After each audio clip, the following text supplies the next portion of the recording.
அவர்களை அன்போடு வரவழைப்போமாக. Praise the Lord pastor.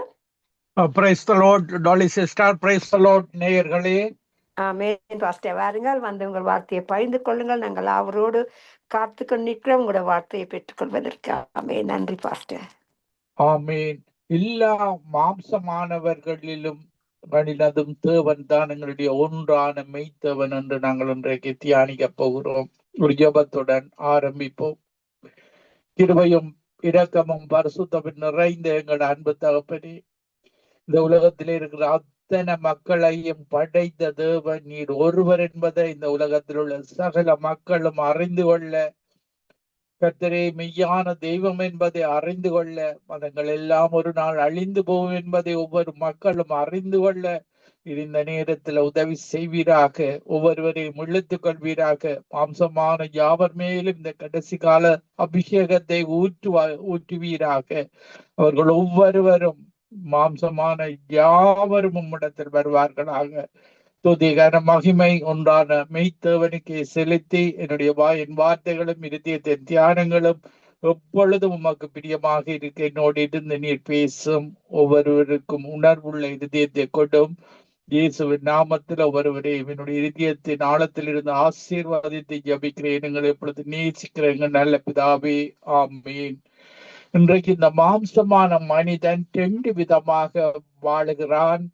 ஒரு மனிதன் தேவனுக்கு பிரியமாக வாழுகிறான், மறுபக்கத்துல தேவனுக்கு பிரியம் இல்லாமல் இந்த உலக மதங்களில பாவத்துல சாபத்துல மனிதர்கள் வாழ்ந்து கொண்டிருக்கிறார்கள். இந்த கடைசி காலத்துல தேவன் எல்லாரும் தேவனை, அந்த ஒன்றான மெய்த்தேவனை அறியாத ஒவ்வொருவரும் இயேசுவை இரட்சகராக ஈட்டுக்கொண்டு ஒன்றான மெய்த்தேவனை அறிந்து அந்த பரலோக வாழ்வை பெற்றுக் கொள்ள வேண்டும் என்று விரும்புகிறார். பாருங்க, நாங்கள் வேதத்துல பார்க்கும் பொழுது நாங்கள் எரேமியா 17ஆம் அதிகாரம் 5வது வசனத்தில இருந்து பார்க்கும் பொழுது, மனுஷன் மேல் நம்பிக்கை வைத்து மாம்சமானதை தன் புய பலமாய் கொண்டு கர்த்தரை விட்டு விலகுகிற இருதயமுள்ள மனுஷன் சபிக்கப்பட்டவர் என்று கர்த்தர் சொல்லுகிறார். பாருங்கள், இன்றைக்கு மதங்களில் வாழுகிறவர்கள் இப்படியாக வாழுகிறார்கள். சபிக்கப்பட்டவர்களாக, இந்த மெய்யான தேவனை அறியாதவர்களாக வாழுகிறார்கள். ஆனால் அவர்களும் அறிய வேண்டும் என்று சொல்லி இயேசு இரக்கமுள்ளவராக எல்லாரையும் அழைக்கிறார். பாருங்கள், சிலுவையில 2 ஆணிகளினால அடிக்கப்பட்ட அந்த கைகளோடு உங்கள் ஒவ்வொருவரையும் அரவணைக்கிறதற்கு அவர் அழைக்கிறவராக இருக்கிறார். எல்லாரையும் அழைக்கிறார். அவர் மதத்தை பார்ப்பதில்லை, மனிதனை பார்க்கிறார். பாவத்தை வெறுக்கிறார், பாவியை நேசிக்கிறார். நீங்கள் பாவத்தில வாழலாம், மதத்தில வாழலாம், உங்கள் ஒவ்வொருவரையும் நேசிக்கிறவர் ஆண்டவராகிய இயேசு கிறிஸ்து என்பதை நீங்கள் அறிந்து கொள்ள வேண்டும். நீங்கள் தான் தூரம் போகிறீர்கள். நாங்களும் இயேசுவை அறியாத காலத்துல இப்படித்தான் வாழ்ந்தோம். பாவத்தில சாபத்தில தேவனுக்கு பிரியமில்லாத காரியங்களில வாழ்ந்தோம். அவருடைய அபிஷேகத்தை பெற்றுக் கொண்ட பொழுது அது எங்களுக்கு அந்த விடுதலையை தந்தது. பாருங்கள், ஒரு பாவத்தில இருந்து விடுதலையை தந்தது, சாபங்களில இருந்து விடுதலையை தந்தது. இயேசுவை அறிகிற அறிவு ஆரம்ப காலத்துல நாங்கள் இயேசுவை தேடி தேடி அவருடைய வசனங்களை அறிந்து அவருடைய பொக்கிஷங்களை நாங்கள் இருதயத்திலே மாத்துமாவிலையும் சேர்த்து வைத்திருக்கிறோம். இந்த உலகம் எங்களுக்கு ஒரு நிரந்தர உலகம் அல்ல. இது ஒரு இந்த உலகத்தில் ஒரு பரதேசியாக ஆபிரகாம் அழைக்கப்பட்ட பொழுது தேவன் சொல்லுகிறபடி நடந்து அந்த ஊர்களுக்கு போய் இப்படியாக கானான் தேசத்துக்கு போனது போல அவனும் அவனுடைய சந்ததிகள் கானான் தேசத்துக்கு போய் சேர்ந்தது போல எங்களையும் இந்த புதிய ஏற்பாட்டு காலத்துல வாழுகிற எங்கள் மனுக்குலம் ஒவ்வொருவரையும் அவருடைய நிஜமான பரம கானான் தேசத்துல உங்களை அழைக்கிறதற்காக இந்த கடைசி காலத்துல இந்த யுத்தங்கள் வரும் அத்தனை காரியங்களும் வேதாகமத்துல சொல்லப்பட்ட அத்தனை காரியங்களும் நடந்து கொண்டிருக்கிறது. பாருங்க, நீங்கள் இந்த காரியங்களை மத்தேயு 24ஆம் அதிகாரம், லூக்கா 21ஆம் அதிகாரம், மார்க்கு 13ஆம் அதிகாரங்களில கடைசி காலத்துல இப்படி எல்லாம் நடக்கும். கடைசி நாட்களில மக்கள் தற்பிரியராக, பணப்பிரியராக, தேவனுக்கு பிரியம் இல்லாதவர்களாக வாழுவார்கள் என்று எச்சரிக்கப்பட்டிருக்கிறது. பாருங்கள், இப்படியாக மனுஷர்களை நம்பக்கூடாது. இன்னைக்கு மதங்களில மனுஷர்கள், ஒரு மனிதன் எழுதிவிட்டு போயிருப்பான், அவனே மரித்து போயிருப்பான். அந்த மனுஷர்கள் இன்றைக்கு வாழ்ந்து கொண்டிருக்கிற மக்கள் தங்கள் அந்த மதங்களை, மனிதர்களை வழி நடத்துகிறவர்களாக பாவத்தில் வாழுகிறவர்கள், மனிதர்களை பாவத்தில வாழ செய்யும்படியாக அவர்களை அழைத்து செல்கிறவர்களாக, மனுஷர்களை நம்பி போகும் பொழுது கூட, மனுஷன் மேல் நம்பிக்கை வைக்கும் பொழுது நீங்கள் பாவத்தின் மேல நம்பிக்கை வைக்கிறீர்கள். அந்த மெய்யான தேவனை விட்டு மதங்களில, அந்த பொய்யான வீணான தேவர்களில நம்பிக்கை வைக்கிறீர்கள். அந்த மதங்களில அழிந்து போகிற மதங்களாக இருக்கிறது. பாருங்கள், அப்படியானவர்கள் எப்படி வாழுவார்கள் என்று அடுத்த வசனத்துல சொல்லப்படுகிறது. அப்படியான மாம்சமானதை தன் புயபலமாய் கொண்டு வாழுகிற மனுஷன், அவன் அந்தர வழியில் கரளையாய் போன செடியை போல் இருந்து நன்மை வருகிறதை காணாமல் வனாந்தரத்தின் வறட்சியான இடங்களிலும் குடியில்லாத உவர் நிலத்திலும் தங்குவான். வனாந்தரத்துல வாழுவான். அன்புள்ள இயேசு, பாருங்கள், அன்புள்ள இரக்கமுள்ள இயேசு உங்களை ஆசீர்வாதமாக குறைவற்றிருக்க, சிங்க குட்டிகள் பட்டினி கிடந்து தாழ்ச்சி அடைந்து பட்டினி கிடக்கும் கர்த்தரை தேடுகிறவர்களுக்கோ, அந்த ஒன்றான மெய்த்தேவனை தேடுகிறவர்களுக்கு ஒரு நன்மையும் குறைபடாது. பாருங்கள், அவர் சொல்லுகிறார் மத்தேயு 6:33, பரலோக ராஜ்யத்தையும் அவருடைய நீதியையும் தேடுங்கள், அப்பொழுது உங்களுக்கு எல்லாம் கொடுக்கப்படும். பாருங்க, நாங்கள் ஜெபிக்கும் பொழுது அறை கதவை பூட்டி விட்டு அந்தரங்கமாக ஜெபிக்கும் பொழுது அவர் வெளியரங்கமாக பதிலளிப்பார். பாருங்கள், பரலோக ராஜ்யத்தை நீதியையும் தான் நாங்கள் தேட வேண்டியது. இந்த உலகத்துல வேறு எதையும் நாங்கள் இம்மைக்கு பின்பு கொண்டு போக முடியாது. மறுமைக்கு போகிறதற்காக இந்த பரலோக பொக்கிஷங்களை தேடி தேடி அவருக்கு பிரியமான காரியங்களை செய்யும் பொழுது அன்புதான் அவருடைய பிரதான கனியாக இருக்கிறது. தேவனை நேசிப்பது, பிறரை நேசிப்பது, இப்படியாக நாங்கள் வாழும் பொழுது, அவருக்கு பிரியமாக வாழும் பொழுது, இப்படியான வறட்சியான இடத்துல நாங்கள் வாழ மாட்டோம், உவர் நிலத்துல தங்க மாட்டோம், வனாந்திரத்துல தங்க மாட்டோம். எங்கிருந்தாலும் எங்களை போஷிக்கிற தேவனாக, எங்களுடைய தேவைகளை அறிந்தவராக, இருதயத்தின் நினைவுகளை அந்த அறிந்தவர் தான் எங்களுடைய தேவன். பாருங்கள், மறு பக்கத்துல இன்றைக்கு ரட்சிக்கப்பட்டவர்கள் என்று சொல்லும் பொழுது, போனகையின் கிறிஸ்டியனாக அவருடைய பரலோகத்திலிருந்து அனுப்பப்பட்ட பரிசுத்த ஆவியை பெற்று அந்த கர்த்தர் மேல், பாருங்க, நாங்கள் அடுத்த 7வது வசனத்துல பார்க்கும் பொழுது, எரேமியா 17:7 கர்த்தர் மேல் நம்பிக்கை வைத்து கர்த்தரை தன் நம்பிக்கையாக கொண்டிருக்கிற மனுஷன் பாக்கியவான். அவன் தண்ணீர் அண்டையில் நாட்டப்பட்டதும் கால்வாய் ஓரமாக தன் வேர்களை விடுகிறதும் உஷ்டம் வருகிறதை காணாமல் இலை பச்சையாயிருக்கிறதும் மனத்தாட்சியான வருஷங்களிலும் வருத்தமின்றி தப்பாமல் கனி கொடுக்கிறதுமான மரத்தை போல் இருப்பான். பாருங்கள், கர்த்தர் மேல நம்பிக்கையா இருக்க வேண்டும். இந்த உலகத்தை ஆசீர்வாதிக்கிற தேவன் கர்த்தர், மழையை வர்ஷிக்கப்படுகிற தேவன் கர்த்தர், அந்த ஒன்றான மெய்த்தேவன். பாருங்கள், இப்படியாக இந்த உலகங்கள் ஆசீர்வதிக்கப்பட அந்த ஒன்றான மெய்த்தேவனிடத்துல நாங்கள் ஜெபம் பண்ண வேண்டும். தேவைகள் அவரிடத்துல இருந்துதான் இந்த உலகத்துக்கு ஆசீர்வாதம் வருகிறது. ஆனால் அவர் பாரபட்சம் உள்ள தெய்வம் அல்ல. பாருங்கள், அவர் கிறிஸ்தவர்களுக்கு மட்டும் மழையை கொடுக்கிற தேவன் அல்ல. அவரை அறிந்த ரட்சிக்கப்பட்டவர்களுக்கு மட்டும் அவர் சூரியனை உதிக்கப்படுகிற தேவன் அல்ல. சூரியனை படைத்த தேவன், மழையை வருஷிக்கப்படுகிற தேவன், நல்லோர் மேலும் தீயோர் மேலும் மழையை வருவிக்க பண்ணி நல்லோர் மேலும் தீயோர் மேலும் சூரியனை உதிக்க செய்கிற தேவன் தான் ஒன்றான மெய்த்தேவன். ஒரு நீதியுள்ள தேவன், பாரபட்சம் இல்லாத தேவன் தான் நாங்கள் ஆராதிக்கிற ஒன்றான மெய்த்தேவன். இப்படியான தேவனிடத்துல நாங்கள் நாங்கள் அவருடைய வழியில நாங்கள் நடக்கும் பொழுது எங்களுடைய வாழ்வு வளம் பெறுகிறது. பாருங்கள், நாங்கள் சங்கீதம் 1ஆம் அதிகாரத்திலே பார்க்கும் பொழுது, பாவிகள் உட்காரும் இடத்தில் உட்காராமலும் கர்த்தருடைய வேதத்தில் இரவும் பகலும் தியானமாயிருக்கிற மனுஷன் பாக்கியவான், அவன் செய்வதெல்லாம் வாய்க்கும். இப்படியாக ஒரு அவன் எப்படி கனி கொடுப்பான் என்றால், ஒரு நீரோரம் நீரோரம் உள்ள இடங்களில் இருக்கிற மரங்களை, இலங்கை இந்தியா தேசங்களில் இந்த வாய்க்கால்களுக்கு அருகாக இருக்கிற மரங்களை பார்த்தால் அது பச்சை பசேல் என்றிருக்கும். தண்ணீர் கிணறுகளுக்கு பக்கத்துல அந்த தண்ணீர் போற இடங்களில் இருக்கிற மரங்கள் எல்லாம் காய்த்து கொல்லுங்கும். இப்படித்தான் தேவன் ஒவ்வொரு வார்த்தையை சொல்லும் பொழுது இயற்கையோடு ஒப்பிட்டு சொல்லுகிறவராக இருக்கிறார். இப்படியாக நாங்கள் நிச்சயமாக கர்த்தரிடத்துல வரும் பொழுது நீங்கள் நிச்சயமாக ஆசீர்வதிக்கப்படுவீர்கள். பாருங்கள், அவருடைய வழியை கடைப்பிடிக்கும் பொழுது அவர் எங்களுடைய சகல தேவைகளையும் நிரம்பி வழியை செய்கிற தேவனாக இருக்கிறார். எங்கள் பாத்திரம் நிரம்பி வழிகிறது. ஜீவனுள்ள நாளெல்லாம் நன்மையும் கிருபையும் தான் எங்களுக்கு தொடரும். பாவத்துக்கு எதிர்த்து நிற்க வேண்டும், பிசாசுக்கு எதிர்த்து நிற்க வேண்டும்.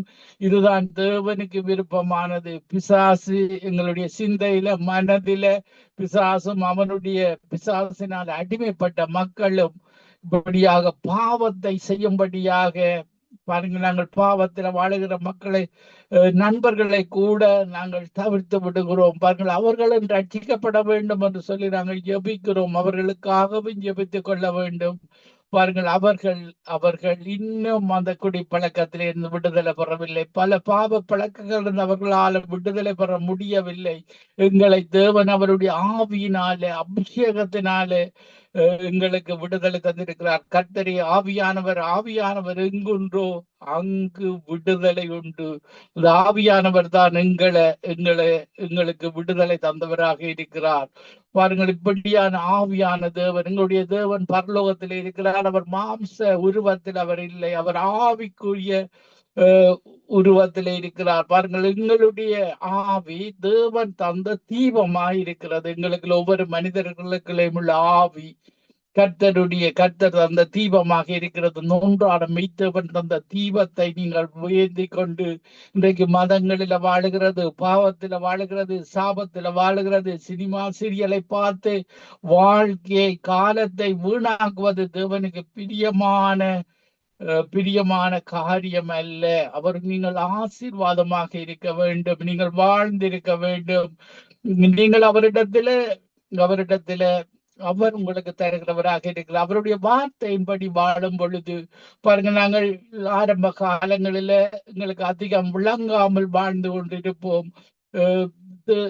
எங்களுடைய தேவன் எங்களுக்கு முன்பாக போகிறார் இல்லை என்று சொல்லி நாங்கள் ஓடி போய் காரியங்களை மாம்ச சிந்தையில செய்வோம். இன்றைக்கு நாங்கள் செய்வது ஆவிக்குரிய, இது தேவனுக்கு பிரியமான காரியமாக என்று ஒவ்வொரு காரியத்திலேயும் அவருடைய ஜெபத்தோடு அவரிடத்திலிருந்து ஆமன்ற பதில் வரைக்கும் நீங்கள் காத்திருக்க வேண்டும். ஒரு சில நாட்கள், சில வழிகள், கிழமைகள், மாதங்கள் இப்படியாக காத்திருந்து ஜெபித்து கொண்டு இருக்கும் பொழுது அவர்களுடைய மனதில இது ஒரு சமாதானமான ஆசீர்வாதமான காரியம், இது சமாதானம் இல்லை, இது பண நஷ்டம் வரும். அவருக்கு நேரம் கொடுத்து நாங்கள் அதை ஜெபிக்கும் பொழுது அவர் அதை காண்பிக்கிற தேவனாக இருக்கிறார். பாருங்கள், யோவேல் 2ஆம் அதிகாரம் 26வது வசனம் சொல்லுகிறது, நீங்கள் சம்பூரணமாக சாப்பிட்டு திருப்தி அடைந்து உங்களை அதிசயமாக நடத்தி வந்த உங்கள் தேவனாகிய கர்த்தருடைய நாமத்தை துதிப்பீர்கள். என் ஜனங்கள் ஒருபோதும் வெட்கப்பட்டு போவதில்லை. எங்களை வெட்கப்பட்ட வைக்காத தேவன் தான் அதை நாங்கள் எங்களுடைய அனுபவத்துல காணுகிறோம். பாருங்கள், இன்றைக்கு அவரை விட்டு நீங்கள் தூரம் போகிற மக்கள், அவருடைய வருகைக்கு முன்பாக இன்றே ரட்சணிய நாள் என்று சொல்லப்படுகிறது. நாளைக்கு அந்த நேரம் வராமல் கூட போய்விடலாம். அதற்காகத்தான் இன்றைக்கே நீங்கள் மனம் திருப்பி விட வேண்டும். எப்படி மனம் திரும்புவதென்றால், நீங்கள் செய்த பாவங்களை தனிமையில இருந்து அந்த ஒன்றான மெய்த்தவனுக்கு நீங்கள் அறிக்கை பண்ண வேண்டும்.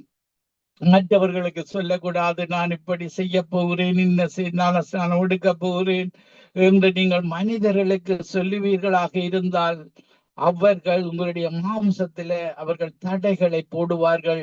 உங்களை பற்றிய காரியங்களை நீங்கள் ஞானஸ்தானம் எடுக்க போகிறீர்கள், நீங்கள் அந்த மெய்யான தேவனை அறிய போகிறீர்கள் என்று சொல்லி அவர்கள் தங்களுடைய மத இன மக்களுக்கு சொல்லி அதை தடை செய்வார்கள். மாம்ச பிரகாரமாக அதை தடை செய்வார்கள். நீங்கள் அதை ருசித்து, நாங்கள் ருசித்திருக்கிறோம், கர்த்தர் ரொம்ப ரொம்ப நல்லவர் என்று நீங்கள் ருசிக்க வேண்டும். அன்பில வாழ வேண்டும், பரிசுத்தத்துல வாழ வேண்டும். அந்த பாவத்துக்கு காரணமான பிசாசை எதிர்த்து வாழ வேண்டும். அதுதான் எங்களுடைய தேவனுடைய விருப்பமாக இருக்கிறது. பாருங்கள், எங்களுடைய தேவன் யோவேல் 2:27 வசனத்திலேயும், நான் இஸ்ரவேலின் நடுவில் இருக்கிறவர் என்றும் நானே உங்கள் தேவனாகிய கர்த்தர், வேறொருவர் இல்லை என்றும் அறிந்து கொள்வீர்கள். என் ஜனங்கள் ஒருபோதும் வெட்கப்பட்டு போவதில்லை. பாருங்கள், நாங்கள் சங்கீதம் 65 வசனத்திலேயும், எபத்தை கேட்கிறவரே மாம்சமான யாவரும் உம்மிடத்துல வருவார்கள். பாருங்கள், ஒரு நாள் அவர் தன்னுடைய ஆவியை ஊற்றுவார், மாம்சமான யாவர் மேலும் ஊற்றுவார், உங்கள் எல்லாரையும் இழுத்துக் கொள்ளுவார். பாருங்கள், நீங்கள் தான் இடம் கொடுக்க வேண்டும். நானும் இயேசு கிறிஸ்துவை இரட்சகராக ஏற்றுக்கொள்ள வேண்டும் என்று நீங்கள் தான் இடம் கொடுக்க வேண்டும். ஜெபிக்கும் பொழுது, துதிக்கும் பொழுது அந்த பழைய காரியங்களை விட்டுவிட வேண்டும். மத கலாச்சாரங்களை, பாவ கலாச்சாரங்களை உங்களால விட முடியாதிருந்தால் இயேசுவிடத்துல உதவியை கேட்க வேண்டும். அவர் அதை நிச்சயமாக இயேசுவால செய்ய முடியும். பாருங்கள், நீங்கள் இருதயபூர்வமாக ஜெபிக்க வேண்டும். உள்ளான மனுஷன்ல இருந்து உணர்வு பூர்வமான ஜெபத்தை அந்த தேவனிடத்துல, நீங்கள் யாராக இருந்தாலும், இயேசுவின் நாமத்துல நான் ஜெபிக்கிறேன், உம்முடைய சிலுவையை நோக்கி பார்த்து ஜெபிக்கிறேன், உம்முடைய இரத்தத்தினாலே என்னுடைய பாவங்களை கழுவும் என்று சொல்லி உணர்வு பூர்வமாக ஜெபிக்கும் பொழுது உங்களுடைய இருதயத்தில் ஒரு உணர்வு தெரியும். அவருடைய வார்த்தை உங்களுடைய இருதயத்தை ஒரு இலகுவான சதையான இருதயமாக மாற்றும். பாருங்கள், கடின இருதயம் உள்ளவர்கள் பாருங்கள், பார்வோனின் சேனைகளை கவிழ்த்து போடுகிற தேவனாக இருக்கிறார். இரக்கமுள்ளவராக, இயேசுவை போல அன்புள்ளவர்களாக இருக்க வேண்டும் என்று தேவன் விரும்புகிறார். அவருடைய ஆலயத்துக்கு நீங்கள் போய் அந்த ஆலயத்துக்கு நீங்கள் உதவி செய்யும் பொழுது அந்த ஆலயத்தில் ஒரு நன்மை இருக்கிறது. அந்த நன்மையால நீங்கள் திருப்தி ஆவீர்கள். அந்த நன்மையை நீங்கள் பெற்றுக்கொள்ள வேண்டும். பாருங்கள், அவருடைய பிரகாரங்கள்ல சங்கீதம் 65:4 வசனம் சொல்லுகிறது, உம்முடைய பிரகாரங்களில் வாசமாயிருக்கும்படி நீ தெரிந்து கொண்டு சேர்த்து கொள்ளுகிறவன் பாக்கியவான். உம்முடைய பரிசுத்த ஆலயமாகிய உமது வீட்டின் நன்மையால் திருப்தியாவோம். பாருங்கள், இந்த சங்கம நித்திய வெளிச்சம் ரேடியோ ஒரு ஆலயமாக உங்களுக்கு அவருடைய வார்த்தையை தருகிற ஒரு ஆலயமாக இருக்கிறது. அந்த நன்மையால, அந்த வீட்டின் நன்மையால நீங்கள் திருப்தி அடைவீர்கள். சங்கீதம் 65:4 வசனம் சொல்லுகிறது, உம்முடைய பிரகாரங்களில் வாசமாயிருக்கும்படி நீ தெரிந்து கொண்டு சேர்த்து கொள்ளுகிறவன் பாக்கியவான். உம்முடைய பரிசுத்த ஆலயமாகிய உமது வீட்டின் நன்மையால் திருப்தியாகும். அவருடைய வார்த்தையை அன்ன தினமும் நீங்கள் கேட்டு கேட்டு தியானித்து, இப்படி ஒரு நல்ல தெய்வமா, பஞ்சம் இல்லாமல் எங்களை வழி நடத்துகிற ஒரு தெய்வமா, இப்படியான அந்த தெய்வத்தை அறிய அறிய உங்களுடைய துன்பங்கள், கஷ்டங்கள், துன்பங்கள் எல்லாம் மாறும். உங்களுக்கு ஒரு தவறு வருகிறதென்றால் உங்களை நீங்கள் செக் பண்ணி பார்க்க வேண்டும். இந்த இடத்துல நான் தேவனுக்கு பிரியமில்லாத காரியத்தை செய்திருக்கிறேன். ஆண்டவரே, ஒரு இடத்துல ஒரு கணம் அந்த நேரத்துல நீங்கள் அந்த ஒன்றான மெய்த்தவருக்கு பிரியமில்லாத காரியத்தை இப்படி நான் அந்த ஒரு சகோதரனுக்கு, ஒரு நண்பருக்கு செய்து விட்டேன். இப்படி தேவனை நான் அறியாமல் இருந்து விட்டேன், அவருக்கு நேரத்தை கொடுக்காம விட்டு விட்டேன், அவருடைய வசனத்தை தியானிக்காமல் விட்டு விட்டேன், ஜெபிக்காமல் விட்டு விட்டேன் என்று அவர்கிட்ட சொல்லி மன்னிப்பை கேட்டு அவருடைய ரெக்கில போகும் பொழுது அவர் உங்களை ஆசீர்வதித்து வழி நடத்துகிறவராக இருக்கிறார். இப்படியான தேவன் தான் எங்களுடைய தேவன். பாருங்கள், மாம்சமான யாவருக்கும், இந்த மாம்சமாயிருக்கிற யாவருடைய ஆவிகளுக்கும் தேவனாகிய கர்த்தர் தான் அவர் என்று எண்ணாகமம் 27:17 வசனம் சொல்லுகிறது. மாம்சமான யாவருக்கும், மாம்சமானவர்களுக்கு ஒரு ஆவி இருக்கிறது, ஆத்துமா இருக்கிறது, சரீரம் இருக்கிறது. அந்த ஆவிகளின் தேவன், அந்த ஆவியோடு அந்த தேவனுடைய ஆவியும் இணைந்திருக்க வேண்டும். கர்த்தரோடு சேர்ந்திருக்கிறவன் ஒரே ஆவியாக இருக்கிறான். எங்களுடைய ஆவியும் தேவனுடைய ஆவியும் இணைந்திருக்கும் பொழுது அவர் அந்த ஆவி கூடாக இந்த வசனங்களை தருவார். ஆவி கூடாக எங்களோடு தொடர்பு கொள்ளுவார். அந்நிய வாசையில பேசும் பொழுது, அவரை துதிக்கும் பொழுது எங்களுடைய ஆவி ஒரு குதூகலத்தை அடைகிறது. எங்களுடைய இருதயம் கொழுந்து விட்டு எரிகிறதாக இருக்கிறது. பாருங்கள், எங்களுடைய ஆவி அவருடைய, எங்களுடைய உயிர், ஆவி, ஆத்துமா எல்லாம் அந்த ஒன்றான மெய்த்தவனுடையது. யோபு 12ஆம் அதிகாரம் 10வது வசனத்துல பார்க்கும் பொழுது, யோபு 12ஆம் அதிகாரம் 10வது வசனத்துல நாங்கள் பார்க்கும் பொழுது பாருங்கள், அவர் சொல்லுகிறார், எங்களுடைய உயிர் அவரிடத்தில்தான் இருக்கிறது. எங்களுடைய ஜீவன் என்பது உயிர், அந்த ஒன்றான மெய்த்தவரிடத்திலே இருக்கிறது என்று சொல்லப்படுகிறது. இப்படியாக அவர்தான் எங்களுடைய ஆவியை, எங்களுடைய சுவாசத்தை ஊற்றினவர் அவர் என்பதை நீங்கள் அறிந்து கொள்ள வேண்டும். யோபு 12ஆம் அதிகாரம் 10வது வசனத்துல சகல பிராணிகளின் ஜீவன், அந்த உயிர், மாம்சமான சகல மனுஷரின் ஆவியும் அவர் கையில் இருக்கிறது. பாருங்கள், பிறக்கும் பொழுது அந்த ஆவியை எங்களுக்கு தருகிறார். நாங்கள் மரிக்கும் பொழுது அந்த ஆவியையும் ஆத்துமாவையும் எடுத்துக் கொள்கிறார். சரீரம், மண்ணால் உருவாக்கப்பட்ட சரீரம் மண்ணுக்கு போகிறது. போனகைனாக மறுபடியும் பிறந்தவர்கள் தங்களுடைய சரீரங்களை நாங்கள் தேவனுக்கு, ரோமர் 12ஆம் அதிகாரம் 1வது 2வது வசனத்தின்படி அவரிடத்துல நாங்கள் ஒப்பு கொடுக்கிறோம். ஜீவ பலியாக நாங்கள் அவரிடத்துல ஒப்பு கொடுக்கும் பொழுது அவர் எங்களுடைய சரீரத்தை அவர் பாதுகாக்கிறவராக இருக்கிறார். சரீரத்துல நாங்கள் பாவம் செய்யாதபடி எங்களுக்கு உதவி செய்கிறவராக இருக்கிறார். பாருங்க, நாங்கள் பார்க்கும் பொழுது எசேக்கியேல் 18ஆம் அதிகாரம் 4வது வசனத்துல பார்க்கும் பொழுது எங்களுடைய மனிதனில ஆவி இருக்கிறது, ஆத்துமா இருக்கிறது, தேவனுடையதாக இருக்கிறது, சரீரமும் அதோடு இணைந்திருக்கிறது. பாருங்கள், இந்த மண்ணான சரீரத்துல தேவனுடைய அந்த ஒன்றான மெய்த்தவனுடைய ஆவியும் ஆத்துமாவும் இந்த மண்ணான சரீரத்தில் இருக்கிறது.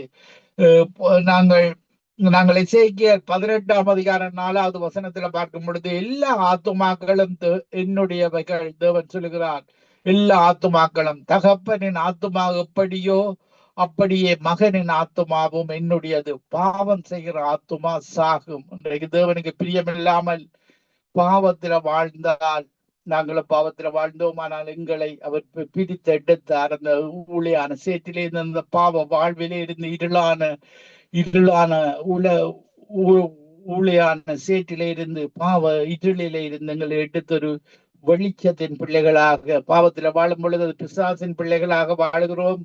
பாருங்கள், அவர்களை பிரித்து எடுத்து வெளிச்சத்தின் பிள்ளைகளாக, தேவனுடைய பிள்ளைகளாக, மகளாக வாழுகிற வாழ்வை அவர் எங்களுக்கு தருகிறவராக இருக்கிறார். நாங்கள் சங்கீதம் 63ஆம் அதிகாரம் 1வது வசனத்திலே பார்க்கும் பொழுது, தேவனே நீர் என்னுடைய தேவன், அதிகாலமே உம்மை தேடுகிறேன், வறண்டதும் விடாய்த்ததும் தண்ணீரற்றதுமான நிலத்திலே ஆத்துமா உம்மேல் தகமாயிருக்கிறது, என் மாம்சமானது உம்மை வாஞ்சிக்கிறது. பாருங்கள், இந்த சரீரத்தில பரிசுத்த ஆவியானவர் இருக்கும் பொழுது அந்த சரீரம் சந்தோஷப்படும், ஆத்துமா சந்தோஷப்படும். எங்களுடைய ஆவி தேவனுடைய ஆவியோடு இருந்து கர்த்தரோடு சேர்ந்திருக்கிறவன் ஒரே ஆவியாக இருக்கிறான். அதுதான் இந்த உலகத்துல ஒரு பேரின்பமாக இருக்கிறது. இப்படியான தேவன் தான் எங்களுடைய தேவன். பாருங்கள், சகரியா 2ஆம் அதிகாரம் 13வது வசனம் சொல்லுகிறது, மாம்சமான சகலமான பேர்களை கர்த்தருக்கு முன்பாக மௌனமாயிருங்கள், அவர் தமது பரிசுத்த வாசஸ்தலத்தில் இருந்து எழுந்தருளினார் என்று சொல்.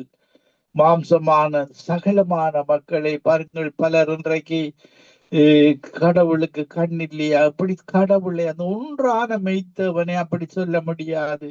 அவருக்கு கண் இருக்கிறது, கண் உள்ளவர் பாராரோ, காதுள்ளவர் கேளாரோ என்று இந்த ஒன்றான மெய்த்தேவனுக்கு கண் இருக்கிறது, காது இருக்கிறது. நீங்கள் சொல்லுகிற ஒவ்வொரு வார்த்தைகளையும் அவர் கேட்கிறவராக இருக்கிறார்.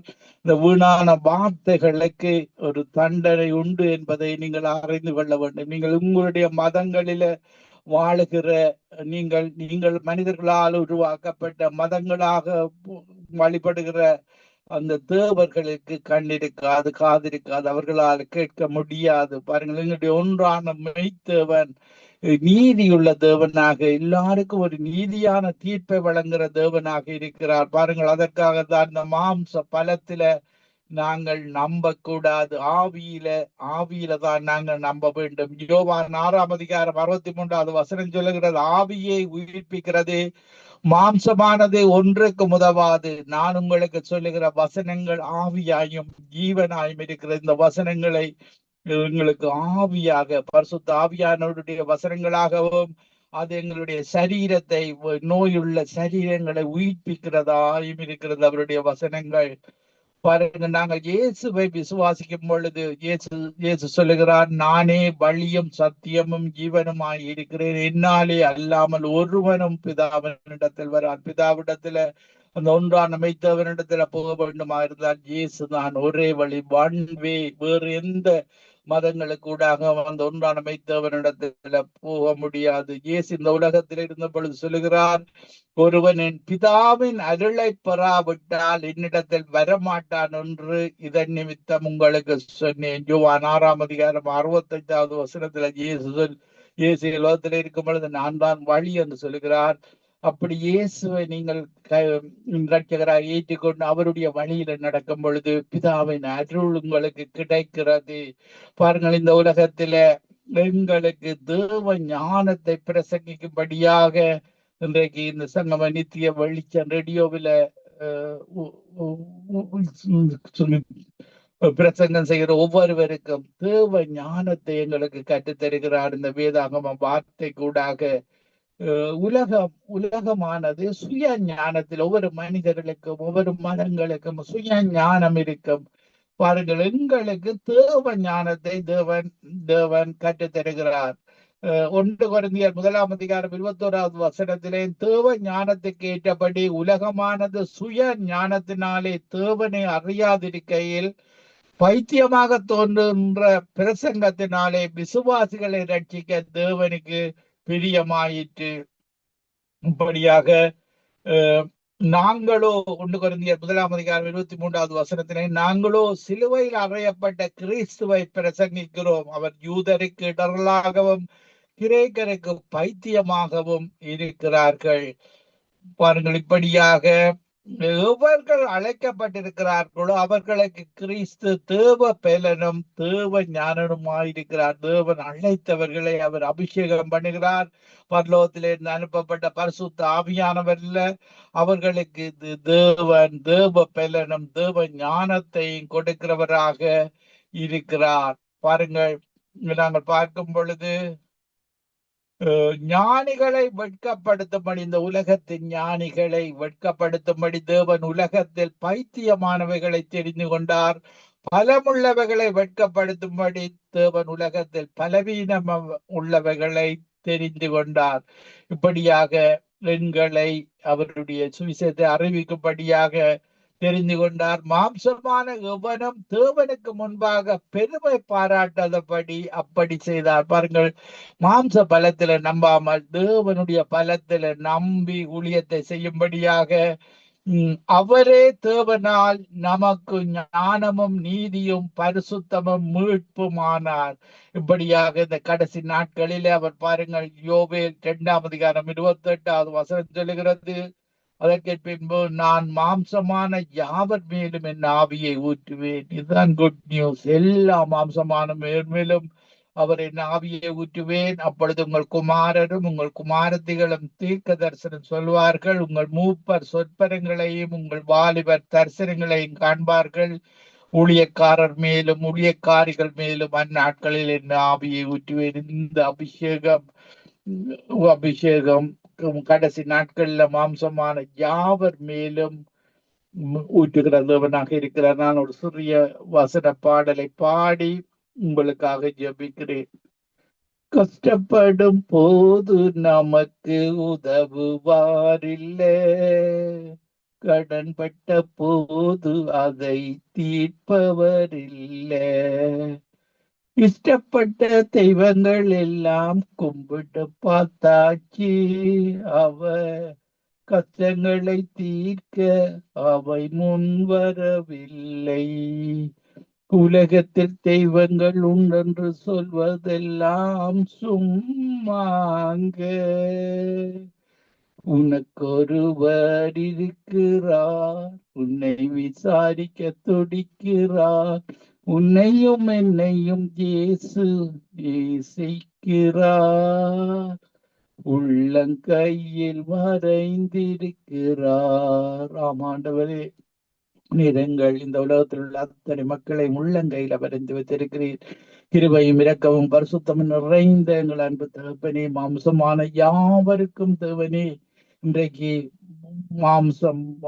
மாம்ச பலத்தில வாழுகிற ஒவ்வொரு மனிதனையும் இழுத்துக் கொள்வீராக. இந்த பாவத்தில வாழுகிற, சினிமா சீரியல்ல வாழுகிற, சாபத்தில வாழுகிற, மதங்களில வாழுகிற ஒவ்வொரு மக்களையும் உருவாக்கின தேவன், அவர்கள் ஆவியை, ஆத்மாவை, சரீரத்தை கொடுத்த தேவன் நீர் என்பதை இந்த ஒவ்வொரு மக்களும் அறிந்து கொண்டு இயேசுவை இரட்சகராக ஏற்றிக்கொண்டு உம்மிடத்தில் வருவார்களாக. ஒருவரையும் இழுத்துக் கொள்வீராக. துதிகன மகிமை ஒன்றான மெய்த்தவனாய் உமக்கை செலுத்தி ஆண்டவன் இரட்சகருமாய் இயேசு கிறிஸ்துவின் நாமத்தில் ஒருவரையும் நிருதயத்தில் இருந்து ஆசீர்வதித்து ஜபிக்கிறேன் நல்ல பிதாவே. ஆமீன், ஆமீன், ஆமீன். ஆமேன், ஆமேன், ஆமேன். அருமையான வார்த்தைகள் பாஸ்டர்.